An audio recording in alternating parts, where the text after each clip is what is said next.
What is really the difference between a chargeback to a failed payment? Yeah, I mean, I think in general, like chargebacks is really risk mitigation. So if you want to like try to resolve that, it's more of a risk mitigation tool because it's expensive when you have it.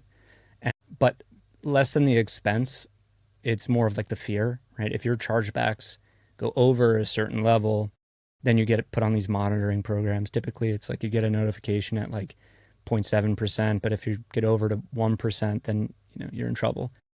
And I think it's a good thing for like the industry to have to make sure merchants are selling what they're saying they're selling. But sometimes you can get unfortunate with like a fraud attack or a bad batch of customers. I mean, who knows? I mean, it happens all the time where you can get these spikes. And when you're on that type of monitoring program, what you start to see top of funnel down is way more payments are failing.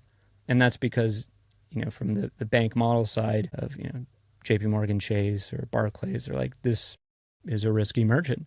There's a lot of refunds. There's a lot of chargebacks, whatever it may be. So I think out of fear, a lot of companies are like, okay, we need something in place to manage this because we don't want to be there. And it's justified.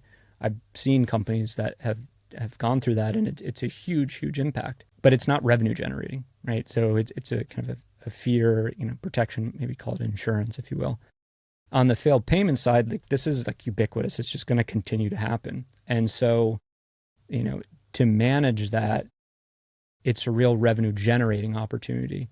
So if you can do it effectively, you can really see huge gains just from immediate revenue of those customers being recovered, but then also long term. If you look at like over the course of a year, again, we've seen companies that have very basic things in place going from 20% recovery to all the way up to like 50%. And it's huge gain for them. And then others that have, we talked about before, have gone from something smaller. Like they've spent a long time doing this and they're going from 70 to, 77%. But for these companies, as they scale with these retained customers, it's just a compounding impact. And so I think the core difference is that one is like risk mitigation and the other is really a revenue generator. I mean, what do you think?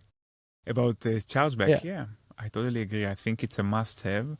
Although in the industry, we see some of the players are changing the rules. The fees are getting much higher every time. So companies are trying to embed solution to get notified before even the chargeback that they can refund the payment. They are not even trying to fight the chargeback at all, which some companies really see it as to be something really successful.